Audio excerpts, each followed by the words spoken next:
Welcome, and thank you for joining us on the Viking Code, Beyond the Horns.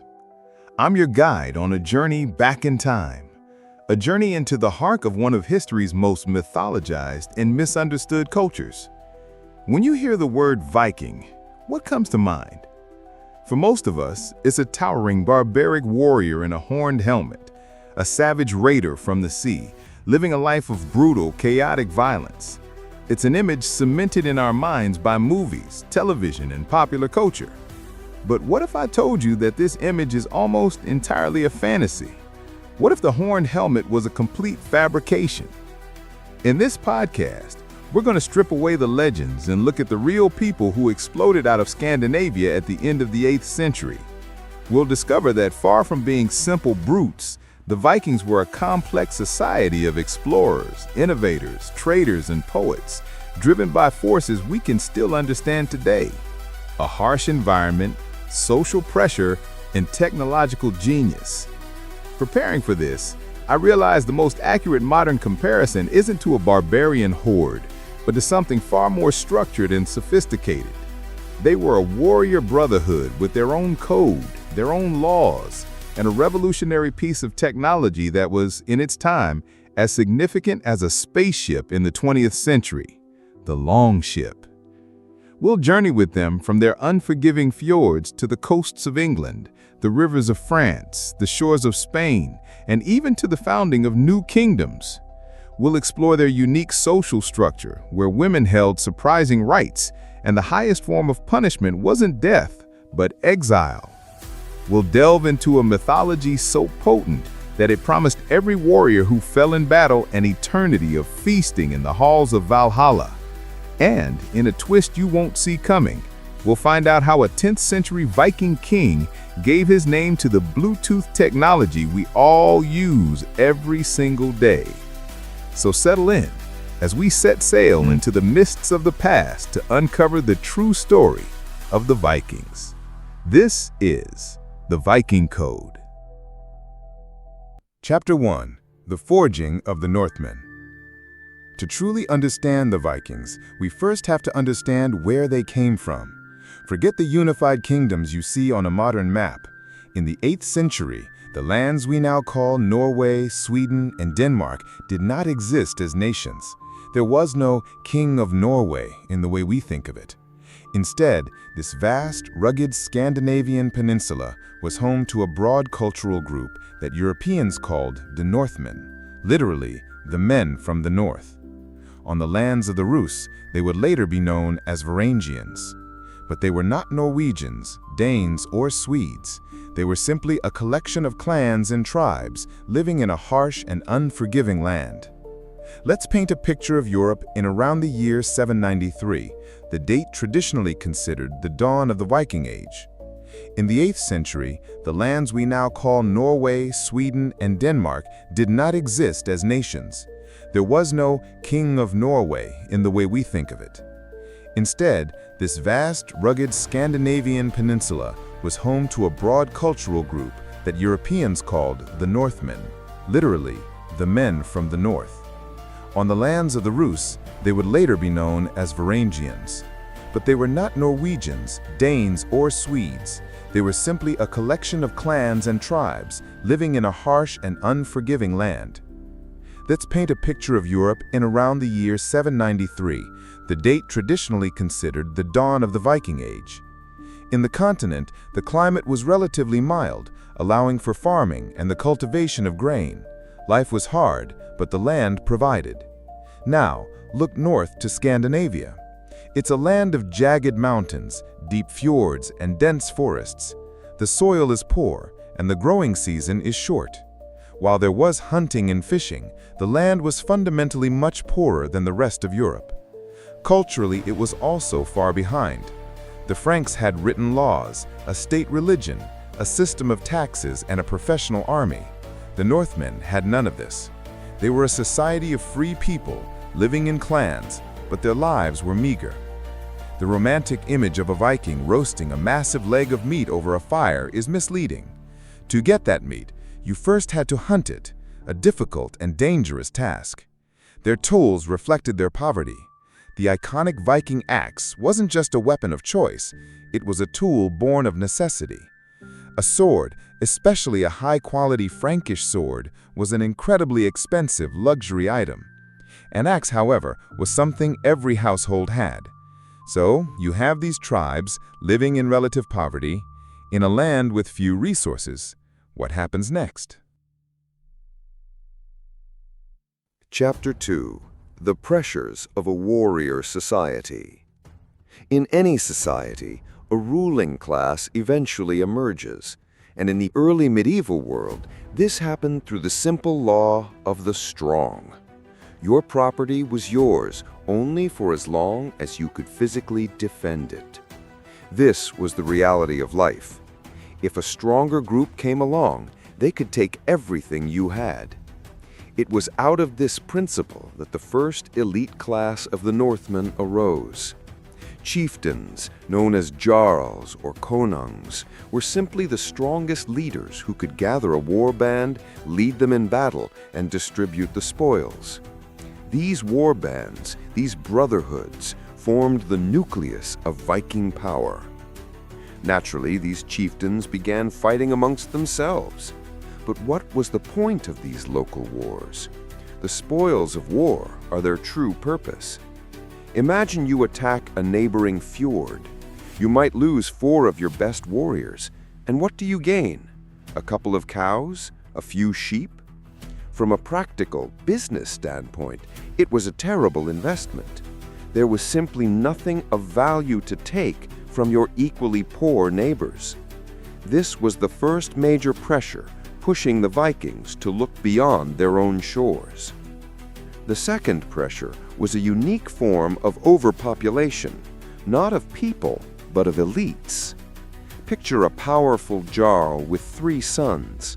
According to Germanic tradition, only the eldest son would inherit the father's land and title. What were the younger sons to do? They were of noble birth, members of the elite, but they had no inheritance and no future. Were they expected to become simple goat herders? Of course not. A young, ambitious warrior with a famous name had only one path open to him: gather his own war band, his own crew of loyal followers, and seek his fortune elsewhere. Since raiding neighbors was pointless, that elsewhere had to be across the sea. And this brings us to the third and perhaps most important factor: technology. The Vikings developed a masterpiece of naval engineering, the Drakkar, or Longship.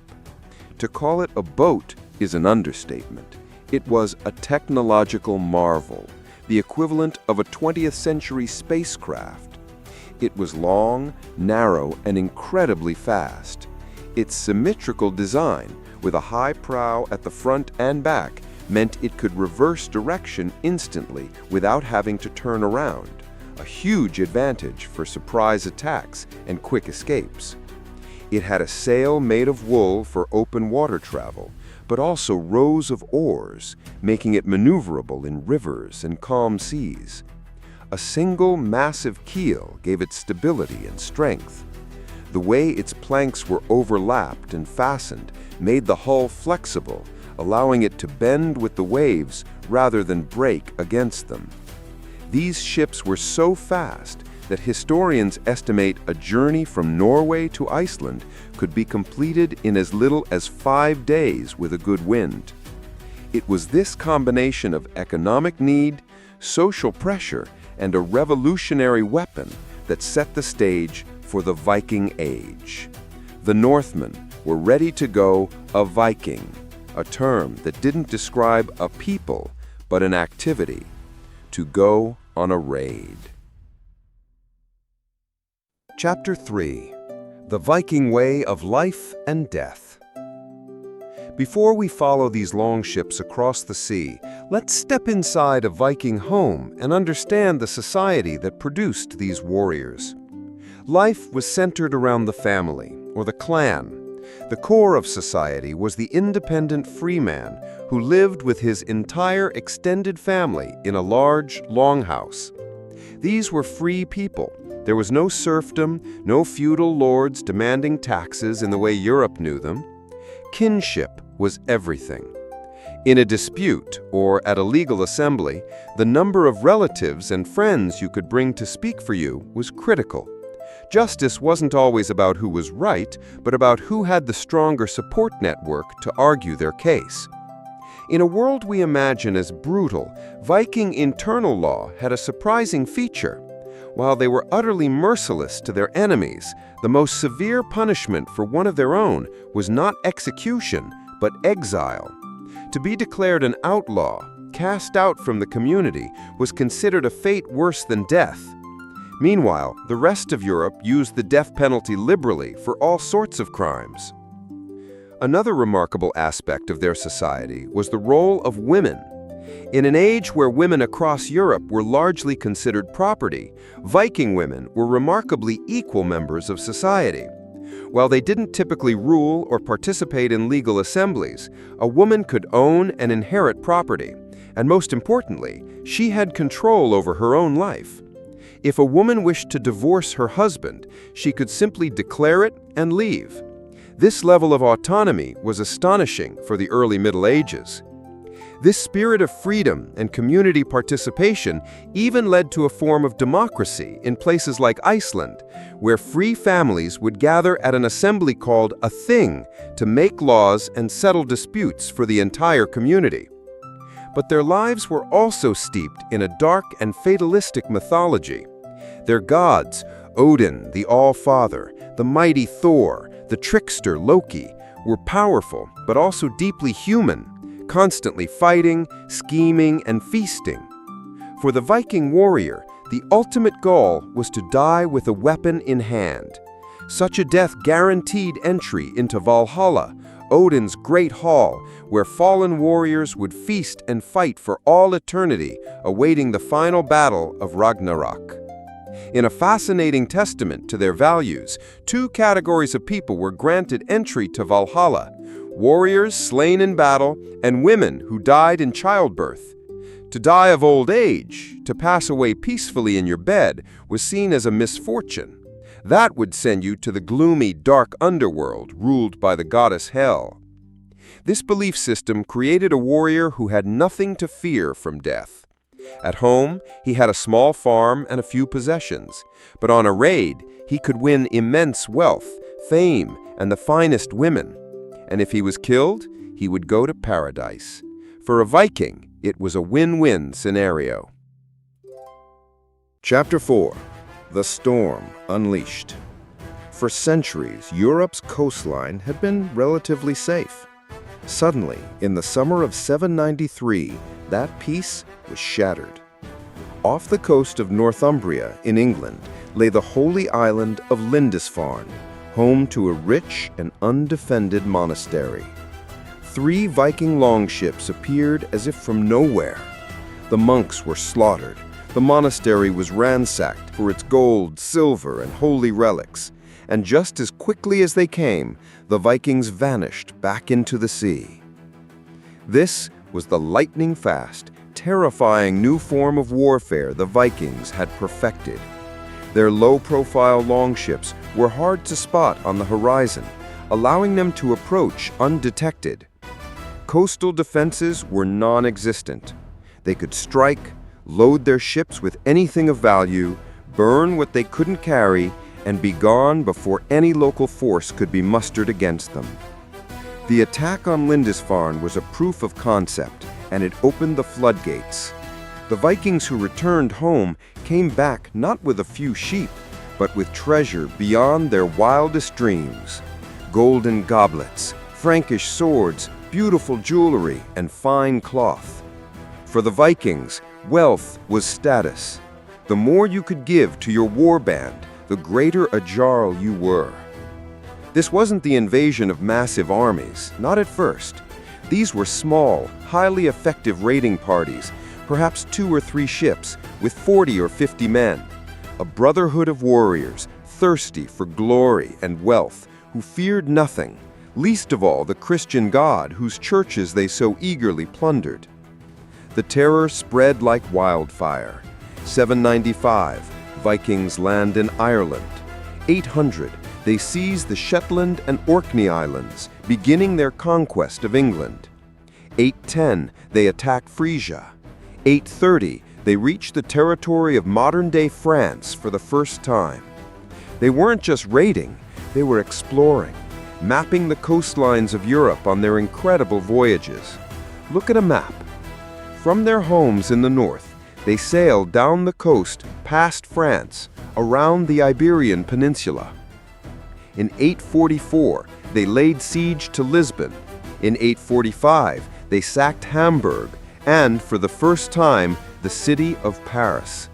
They were relentless, moving along the coasts, sailing up rivers to strike deep inland. Europe began to pray a new prayer. From the fury of the Northmen, O Lord, deliver us, because it seemed that nothing could stop them. Chapter 5. The Spanish Campaigns and the Art of the Siege. The Vikings' reach was staggering. Having established a base in the mouth of the Loire River in France, they began to push south along the coast of what is now Spain. They first tested the Basque country, but found little to plunder, as the population could easily retreat into the mountains. So they pushed on to the wealthy region of Galicia, home to the famous pilgrimage site of Santiago de Compostela. The first major assault was repelled, but it was only a prelude. In 844, a massive Viking fleet of 50 to 80 ships descended upon the peninsula in one of the most terrifying raids of the era. They first struck Galicia again, burning monasteries and enslaving the population. Then they sailed south to Lisbon, which was then under the control of the Muslim emirs. The city's garrison fell in less than 2 days, and for 13 brutal days, the Vikings plundered, killed, and looted. From there, they continued south, rounded the coast, and sailed up the Guadalquivir River towards Seville. They captured a small island used for breeding prized horses for the Emir of Córdoba, established a base, and launched their attack on the city. The population of Seville fled, and the Vikings sacked the undefended city in a single day. But here they finally met their match. The Emir of Córdoba, Abd el-Rahman II, was a sophisticated ruler with a disciplined army. He rallied his forces. After a series of clever deceptions and feints by the Vikings, the Emir's army finally engaged them in a massive battle near Seville. The Moors used a classic tactic, a feigned retreat. They drew the overconfident Vikings into a chase and then turned on them, surrounding and crushing them. Sources say hundreds, perhaps even 1,000 Vikings were killed, and hundreds more were captured. The captives were immediately executed. Their severed heads hung from the palm trees of Seville as a warning. It was one of the first major defeats the Vikings had suffered. In response, the Emir ordered the construction of a powerful war fleet and a coastal defense system, realizing that the only way to fight the Vikings was to meet them on the water. How did the Vikings take fortified towns so easily? It was a combination of intelligence, discipline, and brute force. They were masters of psychological warfare and surprise. Their intelligence gathering was excellent. They would often send small ships ahead, with men disguised as merchants to scout weaknesses and learn of local festivals or political unrest when a town might be vulnerable. Then they would approach under the cover of fog or darkness, rowing silently to shore. They used siege engines like ballistas to hurl stones and grappling hooks to tear down battlements. There are even accounts of a terrifying tactic where warriors would drive their axes into a wooden gate, one above the other, creating a makeshift ladder to scale the walls, all while their comrades formed a shield roof to protect them from above. They were a disciplined professional fighting force that could fight equally well on land and sea. Chapter 6. From Raiders to Rulers. The initial Viking strategy was simple: raid in the summer and sail home with the loot to wait out the winter. But as their success grew, a new idea took hold. Why go home? These European lands were rich, and the local population seemed incapable of mounting a real defense. So the Vikings began to overwinter in the lands they raided, first in Ireland, then England, and famously in the mouth of the Seine River in France. Europe no longer had a winter respite. The Viking terror became a year-round reality. This shift from seasonal raiding to permanent settlement marks the next great phase of the Viking Age. The pivotal moment came in France. After decades of raids, including the famous 885 siege of Paris, led by the chieftains Sigfred and Rollo, the French king, Charles the Simple, was desperate. In 911, he made a groundbreaking deal with the Viking leader Rollo. In the Treaty of Saint-Clair-sur-Epte, the king granted Rollo a vast territory in exchange for his loyalty and a promise to defend the kingdom from other Viking raiders. This land would become known as Normandy, the land of the Northmen. Rollo, the raider, had become a landed aristocrat. This changed everything. He was no longer just a sea king, he was a ruler of a territory. He had to build castles, administer justice, and protect his own people from raiders, just as he had once raided others. He was now part of the European political system, and a fascinating process of assimilation began. Rollo's son was not given a Norse name like Harold or Sigurd. He was named William, a Frankish name. The Vikings of Normandy adopted the French language, Frankish customs, and crucially, Christianity. At first, they might have hedged their bets, praying to both Christ and Odin just in case. But becoming a Christian duke was a status symbol. It was the entry ticket to the European elite. This pattern repeated itself across Europe. In the east, Swedish Vikings, known as the Rus, traveled down the great rivers, trading and raiding their way towards the Black and Caspian Seas.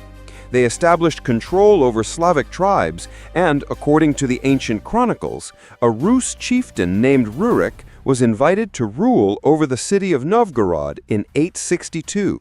This is the foundation of the Rurikid dynasty, which would rule the lands of the Rus for centuries.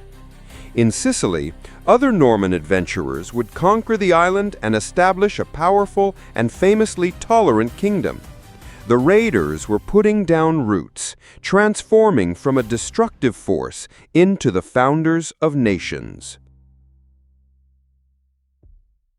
Chapter 7: The Twilight of the Gods.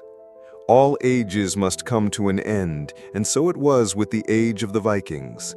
The very success that had made them so powerful also contained the seeds of its conclusion. The myth of their invincibility began to fade as the kingdoms of Europe finally adapted. Kings in England and France learned from their enemies. They began to build their own professional armies, capable of meeting the Vikings in open battle. They fortified the mouths of rivers and built watchtowers along the coasts. Monasteries and towns moved further inland, away from the vulnerable coastlines. The easy plunder was drying up. Simultaneously, the Vikings themselves were changing. As we saw with Rollo in Normandy, when Vikings settled down and became dukes and lords, their priorities shifted. Why risk your life on a dangerous raid when you could grow wealthy and powerful by taxing the peasants on your own land? The life of a landed aristocrat was safer and ultimately more profitable than the life of a raider. The acceptance of Christianity was another major factor.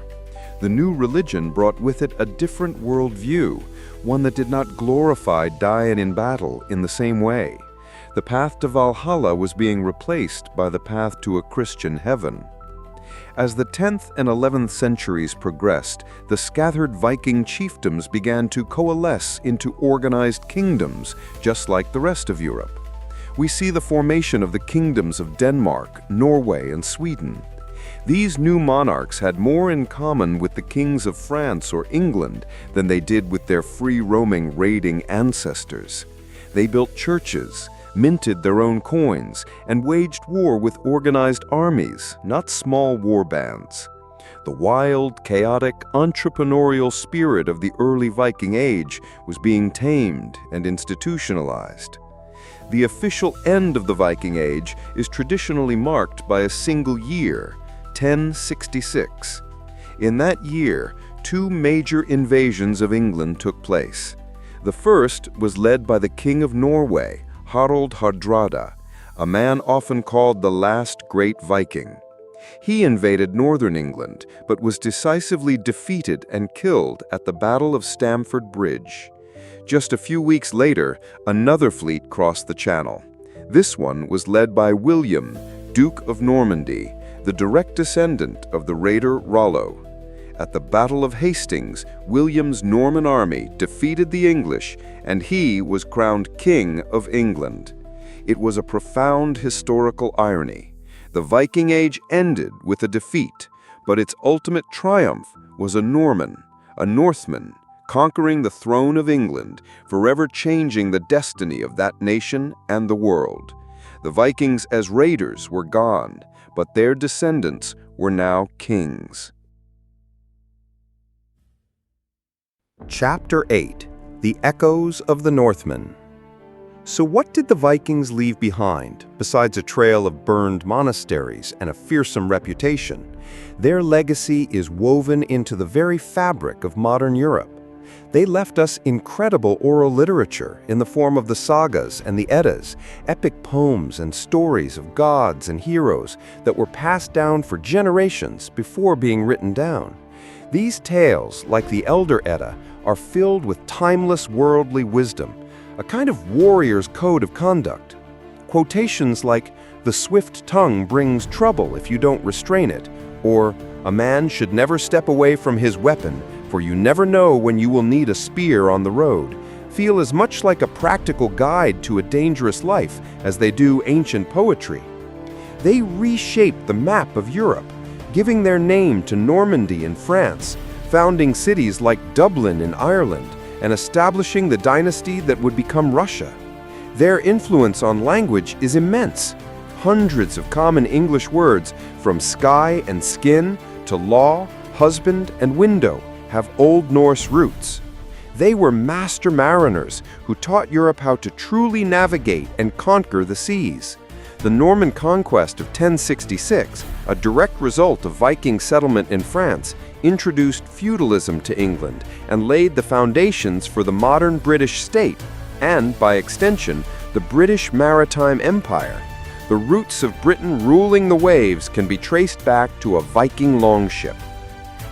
And finally, we come to that strange modern connection I promised at the beginning: Bluetooth. The technology that connects our devices wirelessly is named after a 10th century Danish king, Harald Bluetooth Gormson. The nickname likely came from a dead or decaying tooth that appeared dark blue or black. Harald's great achievement was uniting the warring tribes of Denmark and Norway into a single kingdom. When the creators of the wireless technology were looking for a name in the 1990s, they chose Bluetooth as a temporary code name, symbolizing their goal of uniting different communication protocols into one universal standard, just as Harald had united the tribes. The name stuck, and the Bluetooth logo? It's a combination of two ancient runes, the runes for Harald's initials, H and B. So the next time you use your phone, remember the fierce, complex, and innovative people who burst out of the North over 1,000 years ago. They were not just the one-dimensional monsters of legend. They were a force of history that, in their quest for wealth, glory, and a place in the sun, ended up changing the world in ways that still echo today. Conclusion. And so our voyage comes to an end.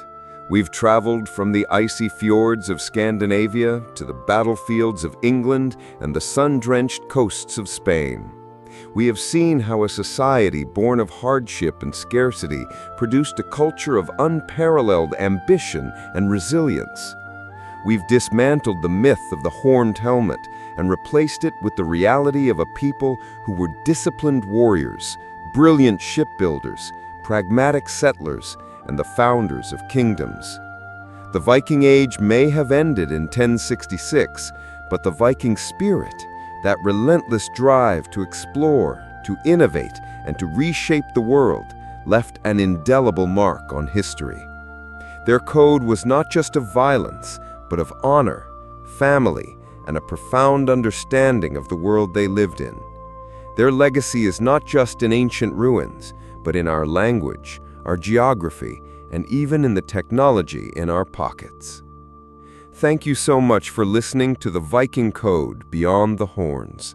I hope this journey has given you a new perspective on these incredible people. Join us next time as we continue to explore the hidden histories and forgotten stories that shaped our world. Until then, stay curious.